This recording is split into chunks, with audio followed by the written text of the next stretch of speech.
What in the world is going on? Happy Iron Bowl, everyone.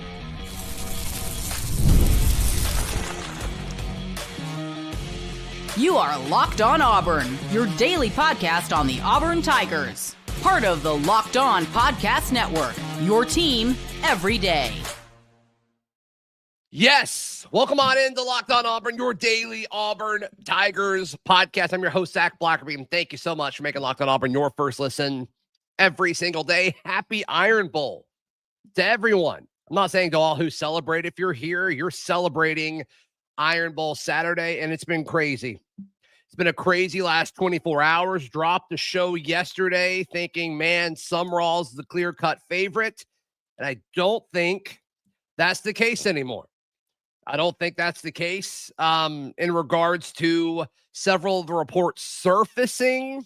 Now, there are reports out there that are conflicting, and so we'll kind of pick some of that apart. But wanted to bring in a guest, an expert who is cheering for Auburn, maybe for the first time in a long time today, but also we'll be able to bring some insight to this. Stephen Willis, host of Locked On Ole Miss. Happy Iron Bowl Saturday. Congrats on your Egg Bowl victory. Auburn's going to win the football game. I think you're right, Stephen. I think you're right. All this craziness around Lane Kiffin, as you were in the thick of it, and then John Sumrall. My concern early on was, could Sumrall pick Ole Miss over Auburn? But now all the reports now, Florida pushing hard because they're losing out on the Lane Kiffin sweepstakes, supposedly. Sounds like they're out of it. It's either he stays at Ole Miss or he goes to LSU. And Florida's backup plan, I guess, was John Sumrall. And it sounds like they're willing to throw the bank because they've got a safe face. And I totally understand where they're coming from. What's your perspective in this? Well, my perspective quickly turned around to where, Ole Miss has a chance to go to Atlanta in the SEC championship game, and they're going to, at minimum, host a college football playoff game. And it quickly turned to just make the best out of that. You remember what that means instead of worrying about the 2026 season and beyond, seriously. Because I always like to joke, Zach, that it's like the Dark Knight. You know, when it comes to the Lane Kiffin stuff, everybody else just visits the darkness, but it feels like we were born in it. Because you remember back in 2022, we all went through this then. So the Ole Miss fan base is kind of the like battered rebel syndrome, and like they do the battered Aggie thing over this. They just want it over, but getting to Atlanta, Auburn beating Alabama, and getting Ole Miss to Atlanta, and Ole Miss getting a home playoff game. Honestly, the last 6 years at this point would be completely worth it. And what happens beyond that is outside of our control. Right. So, yeah, for sure. For sure. So the Lane Kiffin element of this, like, I think he's going to LSU, Stephen. You speak out if you think he's going to stay. I think there's a chance he stays, but I think if I had to pick, I think he goes to LSU. And so the next domino in this is John Sumrall. Does John Sumrall go to Auburn or does he go to Florida? Part of me that's giving me hope in this is Florida has not, like, their sourcing does not seem to be great. I mean, they thought they had Kiffin. Everybody I talked to in the agency world was like, I don't think that's happening. Like, he's talked to Florida, but, and they're talking about how he signed stuff. There's people that are swearing that he signed stuff even now. And I'm like, well, if he did sign stuff, like, it must not have been binding, so it was pointless anyway. And so with all of this confidence coming out of Florida that Sumrall is heating up, you got to ask the question, like, okay, well, y'all also thought you were getting Kiffin 5 minutes ago.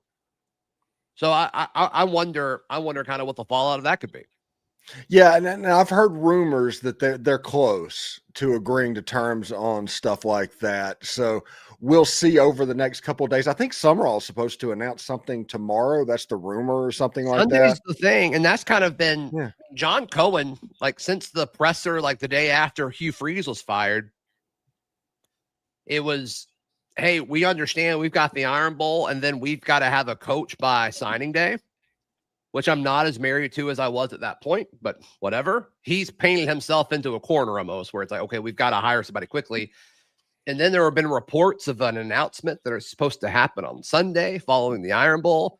And of course, that was tied to John Sumrall. I mean, John Sumrall has been the leader in the clubhouse since before Hugh Freeze was fired. And now that seems to be in question. And I'm trying not to be emotional about this because I still think it makes more sense for John Sumrall to go to Auburn. John Sumrall strikes me as a guy who is not okay being someone's second choice. That doesn't seem like something that John Sumrall is interested in. And he's Auburn's first choice, and it's very clear he's Florida's second choice. And I think that matters in this. Yeah, it's one of those things that, when you're dealing with Jimmy Sexton clients and people that have training, like John Sumrall's agent used to be a Jimmy Sexton guy, and they know how to play the game, and they're going to figure out a way to maximize what's going on, and you're not going to know what's going to happen until it happens most of the time. That's just the way they operate. If John Sumrall signed with Auburn, it would surprise no one. If John Sumrall signed with Florida, it would surprise no one. Which one would surprise you more, Stephen? Probably Auburn, honestly, at this point. You think Florida's leading for Sumrall right now? Yes, because I think the boosters around Florida, whenever they were doing all the Lane Kiffin stuff, wasn't reflecting the actions of what was happening in the administration in Florida. I think the John Sumrall link that got leaked out in Hammond, Louisiana or wherever, I think there was more realness to that and them being legitimately interested in being a sign of being far down the road than as a smokescreen to talk to Lane Kiffin that was put out. And that's just my opinion. I think personally, I mean, Auburn is a win in the Iron Bowl away from hiring DJ, in my opinion. And that might happen regardless. Regardless. That kind of feels like it doesn't feel like there's a plan B right now. If it's not, or I guess Durkin would be the plan B. Daryl Dapper, Montgomery radio legend. Let's bring Daryl in. Daryl, Steven, Daryl. Hey, Steven, how you doing, bud? Hey, bud. Hey, man. We're all Auburn Tigers today. Let's go. There you go. Yeah, let's go. Daryl, you and I haven't really talked since all of the Sumrall to Florida traction has kind of gained steam. I didn't want to annoy you too much over the holiday, Thanksgiving, all that stuff. But I legit don't know your thoughts on this. Where are you? How much are you buying Sumrall to Florida? Where are you in all this? Well, it's a real threat, and I think it's a real threat because going into this coaching search, I know that Cohen targeted Sumrall. He was obviously his top candidate, his top choice. I do believe that there is a number attached to that, though. I don't think that I think there's a value perceived and a do not exceed. And I think I'm not knocking Sumrall in any way. I like John Sumrall. I covered him at Troy when I was at Troy. But I do believe as a group of five coach, even though he's won at two different group of fives, there's a number attached to that. And I know people talk about the number is what the number is, whatever the market's willing to pay. I get that. But in this day of college football, you've got to have money for roster retention. You've got to have numbers for NIL. You've got to have numbers for a coaching staff, which obviously coordinators matter, looking at what Derek Nix has done. So all those factors tell me that Sumrall is definitely still in play. But if another school like Florida wants to come in and out of desperation because they didn't get their number one target and they whiffed, they want to go ahead and overpay, and you have the fallback option of DJ Durkin with a really, really good staff and money to spend. I get it. Am I crazy about it? Not really, because of perception. It looks like for twice in the last 3 years, and don't get giddy, Stephen, when I say this, don't smirk. It looks like twice in the last 3 years, Auburn has its target on the hook and lets him slip off. So I get that. People say, who cares about perception? Look, Auburn in the last 4 years has had 4 losing seasons. They're staring 5 in the face if they don't get it done today. At the very least, you were looking forward to a new era, a new coach, a new era. If DJ Durkin loses this Iron Bowl today and then Auburn decides to hire him, I think the optics of that, hiring a coach that went 1-2 for you, a coach with maybe a losing record at Maryland, it's not as great. I'm not saying that it's not going to work out and that it can't work out. I'm saying initially it takes a little bit of the steam off of what could have been a really, really special weekend. Still could happen. I still think Auburn's the favorites to – I'm hearing things from the Florida side about they've got another candidate that they're really excited about, that Auburn's – they're going to have to counter. They're going to have to put their big boy pants on. We'll see if they do. Yeah, the element of, I guess, the discussion about what John Sumrall should be paid if he takes the Auburn job, I'm a little more on the side of like, whoever you decide, whether it's John Sumrall, whether it's, even if it's DJ Durkin or other mystery candidate that's kind of been circling out there, whoever that might be. Whoever it is, you're not paying them because they used to coach at Tulane or they used to coach at wherever. They used to be Auburn's defensive coordinator. You're paying them to be Auburn's head coach. And that's a premier job. I mean, yes, we haven't been good the last few years, but like that is a premier job in college football. And so they deserve to be paid for that. So I don't know if that's like a reason to maybe try to get what closer to actual market value is. I'm using market value as quotes because market value in college athletics is a joke. It's whatever you're willing to pay to win and whatever your boosters are willing to pay to win. And so if Florida can pay him or is willing to pay him $1 million or $2 million more, like that's not real money in this regard. It's so minuscule. Like you need to make sure you get it right. You can't let $1 million or $2 million a year throw you off on this.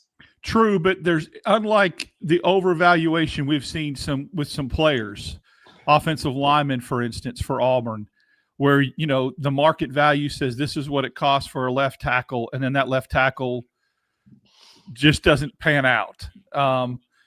You can't just reallocate that money somewhere else. I mean, with the head coach, I get it. I mean, if Auburn really, really likes Sumrall and they let $2 million or $1 million a year cost them that, then that's not serious. That's my opinion. Then you're not. Then go play FCS football if that's the case. If you really, really like him, but if you were kind of like, I like him under these circumstances because we've got an in-house candidate, then I don't know. I mean, again, coaching searches now have become so different. But again, at the end of the day, let's just put it this way. If you really, really liked him and you really targeted him as your number one candidate, don't let $2 million cost him. Steven, if let's say Auburn loses the Iron Bowl today, outside optics, if Auburn announces DJ Durkin as their next head coach tomorrow, what does the SEC think about that move? I think the rest of the SEC, regardless, is going to think that this is a bad coaching hiring cycle and there's a lot of jobs available. So the best candidate may not be the most well-known. Like, for instance, this cycle is so bad. The rumored amount that LSU is willing to pay is about $15 million a year for Lane Kiffin. If Lane Kiffin goes to LSU, he's not going to coach potentially the SEC championship game. He's not going to coach the playoffs because you're not going to allow, if you're an Auburn fan, Georgia's coach to recruit your roster for 3 weeks. So you're going to change the locks immediately if that happens. This market has been just inflated because of that. He's never been to an SEC title game. He's never been to the playoffs, and he's going to make more money than Kirby Smart. That kind of says everything about a coaching cycle because, listen, boosters are so panicked because what if we make the wrong choice? They're willing to go out and pursue a sure thing in their mind and not care about the money because that's better than the alternative. And we've all seen what the alternative looks like. Nobody wants that. That's a really good point. And I think when you talk about coaching cycles too, Stephen and Zach, as a school, as a program, it can be a program killer if you get caught in a rut where you start stacking bad hires. And here's my concern, and every situation's different, and I'm not panicking here. If DJ Durkin was hired, I think there's a path where that could be a really, really good staff, and he's a really good. If he's a CEO and hands off and is more of a delegator, that could work. But look at Tennessee. a former powerhouse, a former program that won national titles, that was playing in SEC championship games. They hired Derek Dooley, Butch Jones, and then Jeremy Pruitt, who was a very, very highly thought of defensive coordinator that players loved. Now, I'm not saying DJ Durkin is Jeremy Pruitt, because I don't think DJ Durkin hands out McDonald's bags of cash. But I do think that you have to be careful. There you go. That you have to be careful that, you can afford in this conference to maybe get 2 hires wrong. You get 3, and you're in the wilderness for a long time. And that's where I'm concerned about the interims and defense and coordinators and that kind of thing. Yep. All right, Zach, real quick. Let me jump in real quick. Ole Miss went through this with Johnny Vaught way back when. Part of the reason that Ole Miss went into the wilderness is exactly because of this. Whenever a legend on the program stepped away, all of a sudden the boosters took that opportunity to step in and they ruined the hire. And then they messed up the second hire, then the third hire. And the next thing you know, you're sitting at the bottom of the SEC trying to figure out, how do we get around this? The TV revenue goes up and everybody gets wealthy and builds up their stadiums around you. And you have a 40-year fight to go from back in the 50s and the 60s, when they were an extremely relevant program in the Southeastern Conference, to just trying to get back to the point to turning that last corner. And it's taken 40 years for Ole Miss. That's the reason these boosters are panicking, because they see what happens at these other places. All right, Pete Thamel on Game Day just now with a report. I want to share that, and let's react to that in just a moment right here on Locked On Auburn. Today's show brought to you by our friends at FanDuel. We all know that FanDuel is America's #1 sports book. Can't imagine wagering on sports anywhere else. The line has stayed true. It opened last week. It's Auburn as a 5.5-point dog against Alabama. It stayed true. I was kind of wondering if it would flirt more towards Alabama's way, maybe close at 6.5 or 7.5. That is where we're at. Based off of everyone's comments, we're taking Auburn plus the points today. Right now, new customers at FanDuel, you can bet $5. That first $5 bet hits, you get $300 to use in bonus bets throughout the app. That's FanDuel, America's #1 sports book. Thank you so much for making Locked On Auburn your first listen every single day. For your second listen, go check out Stephen Willis, host of Locked On Ole Miss. He is killing it, having a very good month. I can't imagine why, Steve. Yeah, can't imagine something why. going on. Yeah, something, and it's not done. All right, so Pete Thamel reporting on Game Day just a few minutes ago that if Lane Kiffin should leave Ole Miss, that South Florida's Alex Golesh could be a candidate at Arkansas, Auburn, and Ole Miss. Daryl, that's a name we haven't talked about a ton. I don't think we've done a show on him. We've done a show on pretty much every other potential candidate. His name never popped up, so we didn't do one. In this context, let's assume, I guess in this reporting, it's assuming John Summerall goes to Florida, because Florida's not listed on those schools. Would that make sense to you? We've talked about him briefly because he kind of came in late with being that hot candidate, that offensive whiz kid. I know that a lot of people liked him, felt like he was actually the better group of 5 candidate, to be honest with you, than Summerall. Some people said that. Yeah. I think at this point, if it's Golesh, then you just go with Durkin. And I mean, I'm starting to come around on the fact that the inherent coach that's got a ton of player support, that has been a Power 4 coach before, recruiting ties, could put together a really, really good staff and roster retention. If it's Golesh, then I think you choose Durkin. I think Durkin's the better option. I know that he'll be the flavor of the month, and Golesh will probably get a job somewhere as an offensive, but again, at the end of the day, I mean, I think South Florida kind of down the stretch lost a couple of big games that they could have won. They're not going to be I don't think they're going to be in the conference title game. I'd have to check, the stats on that. I think they lost again, so I don't think they will be. So, I mean, that to me, and again, I'm not trying to slap anybody because Auburn hasn't had a winning season in 4 years. That really, to me, looks more like an Arkansas job. Like that's a good fit for Arkansas than it is the other 2 schools you mentioned. Steven, Ole Miss was on that list of schools there. Is that a name you're hearing? Have y'all even pivoted ahead to what life may look like after Lane Kiffin? I mean, y'all have been so in it, and y'all are pushing for a potential SEC championship appearance if things go well for us today. And then obviously, like you said, you're going to host a college football playoff game. Are y'all even there mentally yet? I don't know if we have candidates outside of the first little handful. I think everybody right now is interested to see exactly what an Ole Miss Joe Judge team would look like in the game, where we're still playing the interim game, to where if Ole Miss looks good and everything's set up and you're able to keep Pete Golding and some of those assistant coaches, roster retention is a huge deal in this NIL era. And at least this way, you would be able to protect yourself from the onslaught if Lane Kiffin left, that you knew what was coming. I think that's the first key on Ole Miss fans' minds right now. And then you'll pull off to all of that. Keith Carter is handling that now. Names are going to start to come out, but I don't think we're there yet. Yeah. Daryl, what do you think Auburn fans' opinion of Cohen is if it is Durkin tomorrow? And some of this depends on how the Iron Bowl goes, right? It does depend on how the Iron Bowl goes. That washes away a lot of, that euphoric feeling after an Iron Bowl win would be medicine for whatever came the next couple of days. It would be a Band-Aid.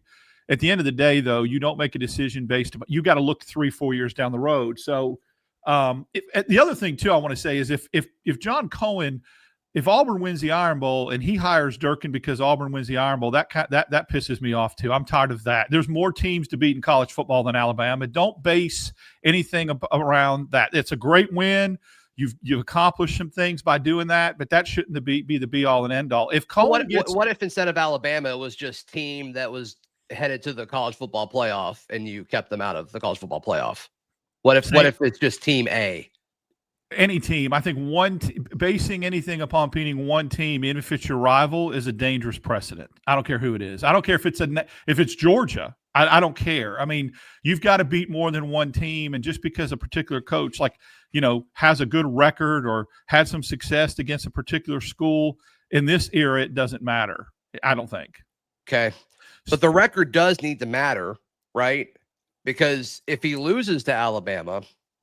Or whatever team, if we don't want to make it about the specific team, you still go 1-2 and your only win was against Mercer. Exactly. Make it about the overall record, not the team you're playing. But if you make it about the overall record, the argument potentially gets tougher to almost impossible if you lose today. Correct. I'm saying that it's not that you're losing or winning against Alabama. It's that in a 3-game sample size, you either had a winning or a losing record that's all I'm saying. I gotcha.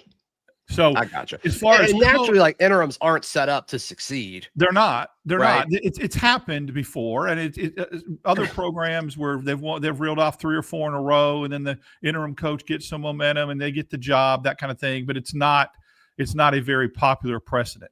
To answer your question about Cohen, unfortunately, I think in the fan base's eyes and some of it depends on the boosters, who the boosters want and the money players want. But in the fans' eye, Joe Fan, if Auburn hires Durkin, the opinion of John Cohen is going to be he's whiffed on his last 2 coaching searches going after his number 1 candidate. Right, real, wrong, or indifferent, that's going to be the perception. Yeah, if that's the case, in my opinion, this is a pretty big win opportunity for Auburn and for John Cohen, because honestly, if Auburn beats Alabama and gets bowl eligible, you get an entire second spring practice that Durkin can go to institute what he wants to do. So coming to 2026, that's much more of a head start, in my opinion, of what's going on. If Auburn loses the Iron Bowl, I think you don't marry the babysitter at that point, and you just kind of accept the losses and do the best you can and kind of start the search over again, if that makes sense. The timing of it just that makes it so tough, right? And I know there's going to be a lot of teams looking for coaches that, maybe playing in the college football playoff, whether it's Ole Miss. We'll see what happens with Texas. A lot of people talk about Sark to the NFL, which is fascinating that this cycle is going to keep going for the next several weeks. But I do wonder, Joe, you correct me if I'm wrong on this, but I think urgency is a priority for Cohen. That's at least the messaging we've heard so far. I don't know if he would press a reset button. Yeah. I don't think he would. I think that, again, he has got the inherent advantage of having somebody on staff if that person's retained. And I think that's why it was such a big sticking point that whoever the new coach was, that they want Durkin to stay on staff as defensive coordinator, because they have the inherent advantage and luxury of, if they take a few more days at this coaching search, then signing day and roster retention and all that, you've got somebody in-house to manage that already. So, but I do believe the urgency, despite that, is that they want to get this done by Monday and they want to move forward. The concern about that too, guys, is if you hire Durkin, people are going to say, then why did you not just announce it 2 weeks ago? If he was your dude, why did you wait until the end of the season, especially if Auburn goes 1-2 under his tenure? Because then it looks like, well, we wanted to see what he was going to do with the team. We wanted to see how the team responded to him. Well, they responded 1-2. So you could have done this 3 weeks ago. That's going to be another hurdle to have to overcome if that's the case. Yeah, if you lose today and it's Durkin, it's not going to look good in the short term. And you're just going to have to figure that out as far as what that looks like. And I know that roster retention is a big deal to Auburn boosters going into, because they have a great roster of what's going on. And I do think that DJ Durkin might have played a political card a little bit with the Auburn boosters when he played Deuce Knight, because how many offers has Deuce Knight gotten since he put out that performance against Mercer? And now roster retention has become so important. I do think that puts a little bit of pressure on Auburn to say, hey, let's get DJ and let's go. And we'll see what happens. It would take some courage to hit a reset, especially after something like that, because Deuce Knight looked phenomenal in his only start. Yeah, no, he was great. And we were kind of listening to pros and cons of like starting him or not starting him against Mercer. And one of the ones I said, I think it was on a show with you, Daryl, it was like the fan support would be off the charts if you did that. And so, you know what? That's 100% right. Let me just say this, and I don't want to sound like a Debbie Downer, or somebody called me after the basketball game a Daryl Downer. I think that this roster retention, although very, very important because of certain key components of this roster, if you look at the roster as a whole, though, this multi-million-dollar roster has gone 10-13 the last 2 years. So are we putting too much emphasis and too much smoke into a roster that hasn't even gotten you to a bowl game? Now, you could say that's because of mismanagement of the coaching was staff. Hugh Freeze that right? bad? And that's the million-dollar answer: is does Jeremiah Cobb, Deuce Knight, Cam Coleman, Eric Singleton. I mean, the defensive side of the ball, 8. So we got that question. You know, the Xavier Atkins and the Crawfords and those guys. The offensive side of the ball, Chaplin has been a bust, right? I mean, there hasn't been a tight end that's come on campus that can catch anything. So the offensive line has struggled. Your quarterback you went out and got and paid high money for Oklahoma.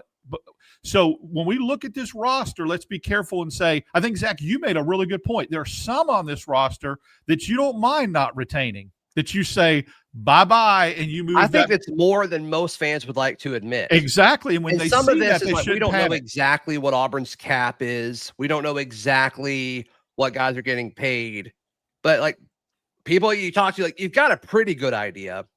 And some of those, like Stephen, we've talked about this. Like, you've got to pay more to keep guys when you're not good. I think our buddy Kyle calls it like the suck tax. It's like, if you suck, you got to pay a little bit more because you got to sell this vision.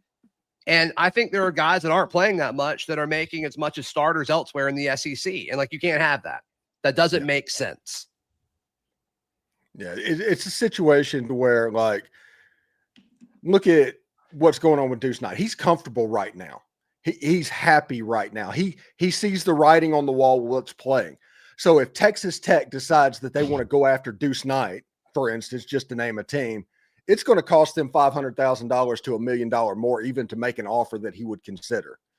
That happens if you're a bad team recruiting players as well. If you have a losing record, if the playoffs are not in the cards of what's going on. That was honestly, you know, we joke about Alabama's secret sauce and the illegal recruiting back in the day and the Red Elephant Club and all of that. Well, they got to pay under the table less money because they were going to be good. They were able to offer $100,000 when everybody else was offering $250,000, and they would get the guy because they were good. The same thing is happening now. It's just legal.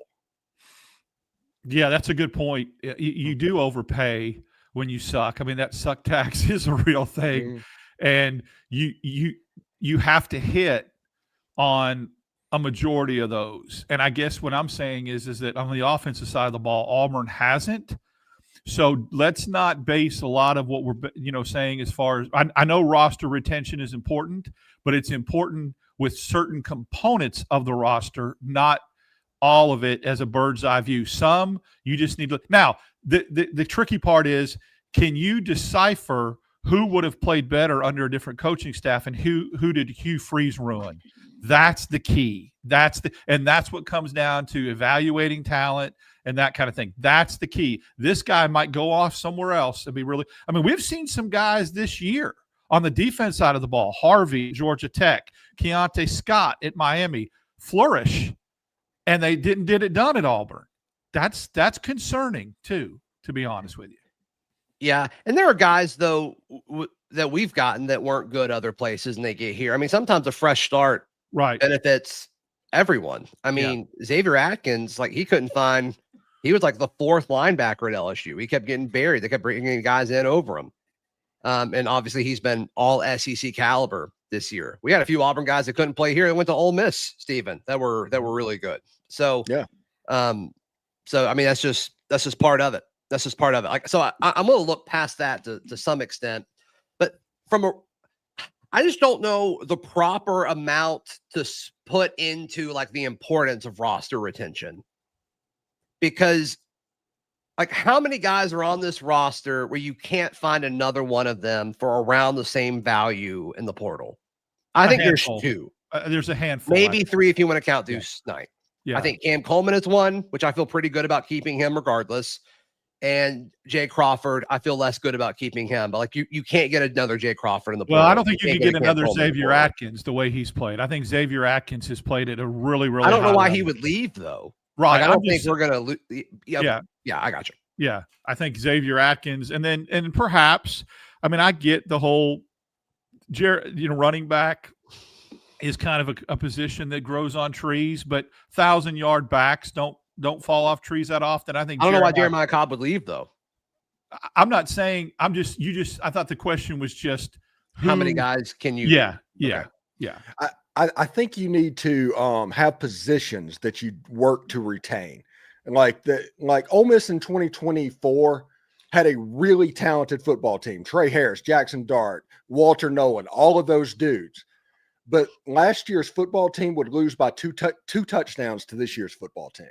And there's not a Walter Nolan. There's not a Jackson Dart. And it just comes to Ole Miss picking out in high school recruiting the areas they wanted to keep a hold on to players, and then realizing that, hey, we're going to go to Oklahoma State and Penn State and find wide receivers because they couldn't throw the ball and we didn't respect the quarterback that they had. That means their value is going to be down. A lot of that has to be like turning over rocks for players in this transfer portal market, but they're out there. And if you're just smart about the way you attack on the edge, if you're just like focusing on defensive end, left tackle, a quarterback, those positions that you're willing to pay, and the rest you just really turn over rocks and try to evaluate, I think you're going to be all right. Yeah, not all positions are equal, for sure. For sure. I mean, you see that in the NFL draft for years, right? You draft edge guys, whether it's tackles or edge rushers, and you draft you draft positions that impact the quarterback on both sides of the ball. So let's spend just a second talking about the Iron Bowl today. It's been already an incredible weekend of college football, and it's just Saturday morning. The rivalries have been awesome. With Texas beating Texas A&M, Georgia has a spot in the SEC championship, and so now the game that will impact the rest of it is the Iron Bowl, which is funny enough. I've picked Auburn all week. I'm staying true to my pick of 24-20. I still feel weirdly comfortable and confident going into this game. Yeah, I had 27-23. I think a lot of what I'm basing that upon is what I've mentioned before. The last 2 times they played at Jordan-Hare with inferior rosters, Auburn should have won the football game with also less than desirable coaches. Harsin pulling the strings and Hugh Freeze rushing too on 4th and 31. And don't blame that on Rod Roberts. That was Hugh Freeze overruling that. So, with a more organized, competent coaching staff and a roster that this year compared to the last 2 times is closer in talent, I just think law of averages. I'm a law and averages guy, and I'm really surprised at some of the noise I'm hearing from national people, some of the noise I'm hearing from the Alabama side of this being a real thing that could happen. Yeah, I'm going to go with Auburn 24, Alabama 14. I think the Auburn defense is going to be incredible. And that'd be the best thing ever. Listen, I've been saying all week that Arch Manning and Derek Nix is going to be responsible for sending to Ole Miss to Atlanta, and now it's down to the Derek Nix part. He's done a fantastic job as a coordinator. He is beloved. Ken Austin actually was the first Ole Miss quarterback that I ever saw in a live game in 1982. There's a lot of Ole Miss ties on that sideline where they definitely want to beat Alabama. Don't get me wrong, but there's everybody's like, wait, we can kind of help with that. Yeah, we'll do that too. And so I'm pretty excited about what would happen. Now, the one question that I have in this game, and perhaps y'all can shed some light on it, can Auburn defend Alabama's passing game? Can they get pressure on Ty Simpson? Because that is the question in this game. That is the key. Yeah, because Auburn can make them one-dimensional. Alabama's normally vaunted running game isn't there. So Auburn will do everything they can to oversell and everything they have to do is to contain Simpson. But, we've seen some receivers running open in that secondary Baylor game, Vanderbilt game, even the first half of the Mercer game. That is a concern. Question here, and we haven't really talked about it. Have you talked about the Alabama offensive coordinator is gone? So he's not. It's the receivers coach. Is that who he's talking about? Yeah. It's Jamarcus Shepard. I think he's co-OC. I think is his title. But he's not Grubb. He's not the one calling plays. Right. Yeah, but Jamarcus Shepard, their wide receivers coach, he may have a title like co-OC, but he took the job at Oregon State. Does that have any impact today? I saw some Auburn people making the case that it does. I don't know if I'm quite sold that it has a major impact, but I hope it does. I hope it does, but I'm not banking on that one. All right. Give me one player in this game before we get out of here that I need to be paying attention to on Auburn's defense against Alabama's offense.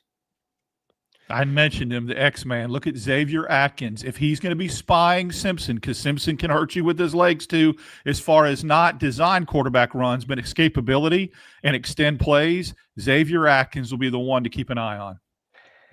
Yeah, and then, Keldrick Falk, I think, is pretty obvious. I mean, talking about pressuring Ty Simpson, so I'll go with the other side. I'll go with Kieran. We kind of saw a lot of him early on. It seems like he's chilled off a little bit. Either Kieran Crawford or Amaris Williams, guys who will be tasked with pressuring Ty Simpson. Maybe Jared Smith, who's kind of come on as a very talented freshman edge rusher. But yeah, I think one of those guys makes a big sack or a big tackle for a loss or something today. So, Steven, thank you for hanging out with us for a few minutes, talking about all the craziness, because Auburn and Ole Miss are in the center of it. How can people check out everything you've got going on? You can head on over to the YouTube page at Locked On Ole Miss. It's available there and wherever you get your podcast as well. We're also on socials, like to have a good time with that. And, our whole thing is make following Ole Miss sports fun. That's what we try to do. That's our mission, and we're doing a pretty good job at that. And we're all Rebel Nation or all Auburn Tiger fans tonight. We'll go back to arguing tomorrow. Yeah, that sounds good. Daryl Dapper, how can people check out everything you've got going on? You got a busy day today. Yeah, follow me on X, Tap6410. Follow me from the press box at Jordan-Hare. I'll be there all day. Tonight we'll do our wrap-up reaction show from the Jordan-Hare press box. And then, obviously, as basketball season kicks back up, we do a lot of those lives, Wednesdays and Fridays as well. And then Sunday nights on the Barncast with you and Kyle Rush. Please like the video. Please subscribe. We will see you after the Iron Bowl. This has been Locked On Auburn.